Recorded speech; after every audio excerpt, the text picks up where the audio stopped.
Hello बच्चों, तो कैसे हो आप लोग। यहाँ पर फाइनली कक्षा 10वीं वालों के लिए त्रैमासिक का पेपर लेके आ चुके हैं बच्चों। यहाँ पर रियल पेपर हिंदी का लेके आ चुके हैं बच्चों आपके लिए।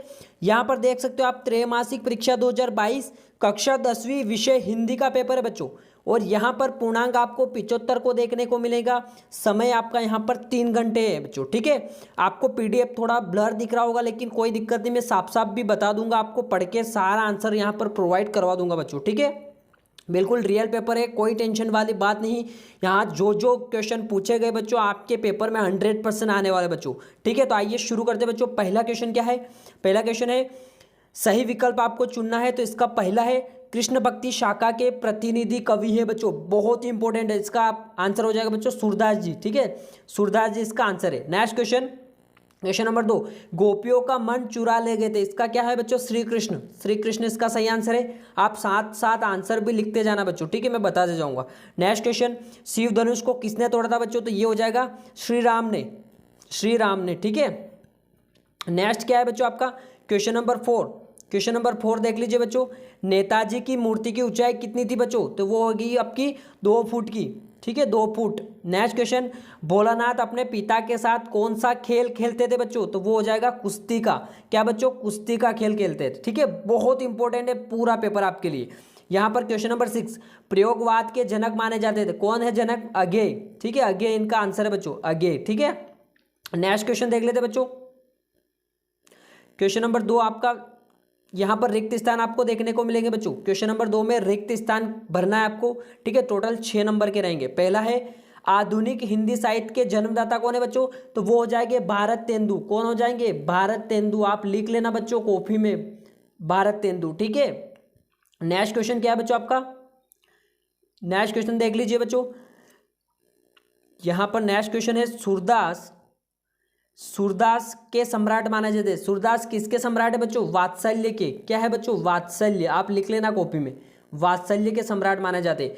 यहाँ पर जितने क्वेश्चन है मैं गारंटी बोल रहा हूँ, सारे क्वेश्चन आपके आने वाले बच्चों। नेक्स्ट क्वेश्चन क्या है बच्चों, राम लक्ष्मण विश्वामित्र के साथ कहाँ गए थे बच्चों। तो कहाँ गए थे बच्चों, शिव धनुष उन्होंने कहाँ तोड़ी थी, ठीक है। तो वो तो तोड़ी थी जनकपुरी में बच्चों। क्या आंसर है इसका, जनकपुरी, ठीक है, जनकपुरी गए थे बच्चों, ठीक है, आप लिख लेना। नेक्स्ट क्या है, बाल गोविंद भगत कबीर को मानते थे। क्या मानते थे बच्चों, साहब। क्या मानते थे, साहब, ठीक है, या साहेब, दोनों आंसर सही है आपके, ठीक है, आप लिख लेना। नेक्स्ट क्वेश्चन, भोलानाथ का असली नाम क्या था बच्चों। असली नाम था बच्चों तारकेश्वर नाथ। क्या था बच्चों, तारकेश्वर नाथ। ये बहुत ही इंपॉर्टेंट क्वेश्चन है बच्चों, आपके भी आने वाला है, ठीक है। नेक्स्ट क्या है, श्रृंगार रस का स्थायी भाव क्या बच्चों। श्रृंगार का हो जाएगा आपका रति, ठीक है, रति, बिल्कुल सही आंसर है। नेक्स्ट क्वेश्चन, नेक्स्ट आपको सत्य असत्य देखने को मिलेगा बच्चों, ठीक है। क्वेश्चन नंबर 3 देख लीजिए। जहां नाय नायिका के विरह का वर्णन हो वहां संयोग रस होता है। बिल्कुल नहीं होता है, तो ये हो जाएगा आपका असत्य। पहला क्या है बच्चों, असत्य हो जाएगा आपका, ठीक है, ये आपका हो जाएगा पहला असत्य, ठीक है, गलत है। पान वाला कैप्टन चश्मे वाला का भाई था, ये भी हो जाएगा असत्य बच्चों। दूसरा, तीसरा क्या है, संस्मरण में कल्पना तत्व की प्रधानता होती नहीं होती, ये भी असत्य हो जाएगा बच्चों। चौथा क्वेश्चन क्या है, तुलसी ने लोक मंगलकारी काव्य की रचना की थी। बिल्कुल सत्य हो जाएगा बच्चों। क्वेश्चन नंबर 5 क्या है, सहस्त्र बाहु की भुजाओं को परशुराम ने काटा था। बिल्कुल सत्य बच्चों, ठीक है। इसका लास्ट क्वेश्चन और बता देता हूं मैं आपको, क्वेश्चन नंबर 6 बता देता हूं, ठीक है, यहाँ ऊपर रहा आपका ये, ठीक है, ये वाला। प्रगतिवाद का प्रारंभ 1943 में हुआ था, तो ये हो जाएगा असत्य हो जाएगा बच्चों, ठीक है। अब आएंगे आपके बच्चों यहाँ पर, एक शब्द एक वाक्य में आपको उत्तर देना बच्चों, ठीक है। थोड़ा कॉम्प्रोमाइज कर लेना बच्चों, थोड़ा ब्लर दिख रहा है वैसे मेरे को पता है, ठीक है, मैं थोड़ा जूम कम कर देता हूँ, ठीक है। अब देखना, पहले चौथा क्वेश्चन देख लो बच्चों।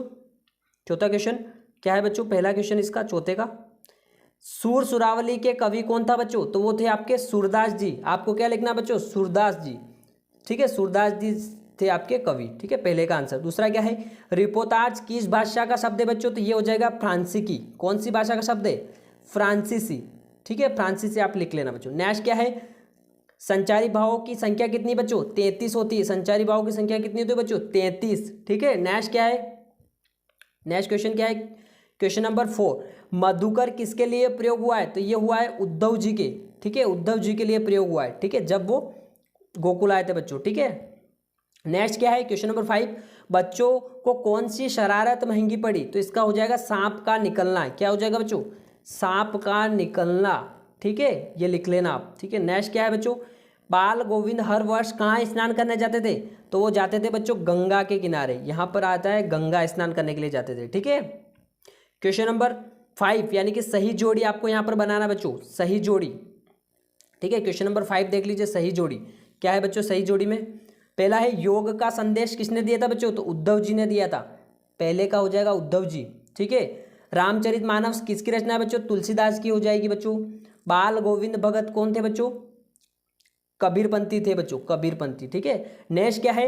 नमक मिर्च बुरके हुए खीरे, ये हो जाएगा खिड़की से बाहर फेंके गए।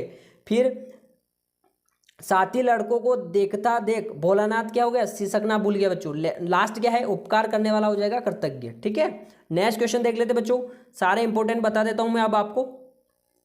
क्वेश्चन नंबर 6 देख लो बच्चों। क्वेश्चन नंबर 6, कृष्ण के प्रति अपने अन्यन प्रेम को गोपियों किस प्रकार अभिव्यक्त करती है? और इसके अथवा का देख लो बच्चों, अथवा का गोपियों के अनुसार राजा का धर्म क्या होना चाहिए बच्चों? ये क्वेश्चन मैंने बता रखा है, टॉप 30 सीरीज वाले सारे क्वेश्चन इसमें आ गए बच्चों। ठीक है, क्वेश्चन नंबर 7 देखो। क्वेश्चन नंबर 7, लक्ष्मण ने वीर योद्धा की क्या क्या विशेषता बताई? ये आपको पढ़ लेना, अच्छे से रट लेना है बच्चों। ठीक है, क्वेश्चन नंबर 8 देखो, हालदार साहिब पहले मायूस क्यों हो गए थे बच्चों? ये वाला कर लेना है, वरना इसके अथवा का कर लेना है, अथवा वाला। ठीक है, सेनानी ने होते हुए भी चश्मे वाले को लोग कैप्टन क्यों कहते थे बच्चों? ये मैंने टॉप 30 क्वेश्चन में शामिल किया था बच्चों। ये क्वेश्चन आ गया आपका 100%। ठीक है, ये वाला 100% आ गया आपका। ठीक है, फिर क्वेश्चन नंबर 9 देखो, भगत जी की पुत्रवधि उन्हें अकेले क्यों नहीं छोड़ना चाहती थी? ये भी टॉप 30 क्वेश्चन में मैंने शामिल किया था, ये भी आ गया बच्चों। ठीक है, सारे क्वेश्चन आ गए बच्चों जो मैंने बताए थे। ठीक है, यहाँ पर क्वेश्चन नंबर 10 देख लो बच्चों। क्वेश्चन नंबर 10, बच्चे माता पिता के प्रति अपने प्रेम को अभिव्यक्त कैसे करते हैं? मैंने एक क्वेश्चन अभी पढ़ाया, बस जस्ट टॉप 30 वाले क्वेश्चन है बच्चों आपके। ठीक है, और अपने विचार से भोलानाथ अपने साथियों को देखकर सिसकना क्यों भूल जाता है? बहुत इंपॉर्टेंट है, 100% क्वेश्चन आने वाले बच्चों ये। ठीक है, नेक्स्ट क्या है बच्चों आपका? क्वेश्चन नंबर 11 देखो, गोपिया द्वारा उद्धव को भाग्यवान करने में व्यंग नहीं थे। टॉप 30 क्वेश्चन में ये भी प्रश्न आपका शामिल था बच्चों, तो ये भी आ गया बच्चों आपका। ठीक है, नेक्स्ट देख लेते हैं। नेक्स्ट क्वेश्चन नंबर 12 से देखेंगे बच्चों। ठीक है, नीचे आते हैं। देखो अब व्याकरण की क्वेश्चन कितने आए बच्चों? देखो यहाँ पर रीतिकाल की 4 विशेषता आपको पढ़ लेनी है बच्चों, और रीतिबद्ध रीतिमुक्त काव्य में अंतर आपको पढ़ लेना है। क्वेश्चन नंबर 13, छायावादक काव्य की विशेषता आपको बतानी है। ठीक है, कोई 2, और प्रयोगवादक काव्य की विशेषता भी आपको बता देनी है। ठीक है, क्वेश्चन नंबर 14 देख लो, हिंदी गद्य की प्रमुख 4 विधाओं के नाम आपको पढ़ लेना है। ठीक है, क्वेश्चन नंबर 15, संधि की परिभाषा लिखते हुए स्वर संधि के 2 उदाहरण आपको दे देना है। ठीक है, क्वेश्चन नंबर 16 देख लीजिए बच्चों। क्वेश्चन नंबर 16, काव्य की परिभाषा आपको देनी है। क्वेश्चन नंबर 16 में काव्य की परिभाषा देनी है, और इसके अथवा में दृश्य काव्य और श्रव्य काव्य में आपको अंतर बताना है। ठीक है, क्वेश्चन नंबर 17, अलंकार की परिभाषा आपको देनी है, और इसके अथवा का रस की परिभाषा देते हुए 4 अंगों के नाम आपको लिख देना है। ये भी मैंने पढ़ा रखा बच्चों, कोई दिक्कत नहीं होगी। क्वेश्चन नंबर 18, महाकाव्य और खंडकाव्य में अंतर बताना है, ये भी पढ़ा रखा मैंने, बहुत ही इंपॉर्टेंट है। ठीक है, क्वेश्चन नंबर 19 देख लीजिए बच्चों। क्वेश्चन नंबर 19 भी पढ़ा रखा है। देखो अतिशोक्ति अलंकार उदाहरण सहित आपको बताना है, इसके अथवा का वीर रस भी मैंने पढ़ा रखा है। जितना पढ़ाया सारा आ गया बच्चों। क्वेश्चन नंबर 20 में देखो नाटक एकांकी मैंने करवा रखा है, समास की परिभाषा देते हुए समास के प्रकारों का वर्णन, सारे क्वेश्चन करवा रखे बच्चों। ठीक है, क्वेश्चन नंबर 12 में आपको गद्यांश देखने को मिलेगा बच्चों, सॉरी क्वेश्चन नंबर 21 में आपको गद्यांश देखने को मिलेगा। ठीक है, उसको पढ़ के आपको आंसर देना है बच्चों। जो बच्चे वो बता देता हूँ अब। क्वेश्चन नंबर 22 देख लो बच्चों। क्वेश्चन नंबर 22, कौन सी एप्लीकेशन पूछी गई बच्चों? अंक सूची की द्वितीय प्रति भेजने के लिए आवेदन पत्र। ठीक है, एक तो ये हो गया, एक आपकी लाउड स्पीकर वाली एप्लीकेशन। ये दोनों एप्लीकेशन आपको रट लेना है बच्चों, ये आपके एग्जाम में आने वाली बच्चों। ठीक है, और क्वेश्चन नंबर 23 देख लो लास्ट, क्या क्या पूछा? निबंध, जीवन में खेलों का महत्व। ठीक है, समाचार पत्र, पर्यावरण प्रदूषण, विज्ञान के बढ़ते चरण, ये 4 निबंध पूछे गए आपके। ठीक है बच्चों, तो ये पेपर अभी अभी हुआ है बच्चों, तो इसमें से आपके कम से कम 70% तक का तो मैं बोल रहा हूँ इतना तो आ ही जाएगा। जैसे आपका यहाँ पर कितने नंबर का दे रखा है? 75 नंबर का दे रखा है, तो ये गारंटी बोल रहा हूँ कम से कम 40 से 50 नंबर का इसी पेपर से आने वाला बच्चों, फिर से बोल रहा हूँ मैं। ठीक है बच्चों, तो पूरा पेपर आपको ये सोल्व कर लेना बच्चों, बहुत इंपॉर्टेंट है आपके लिए। ठीक है, तो मिलते हैं नेक्स्ट वीडियो में, अभी के लिए इतना ही। थैंक यू बच्चों।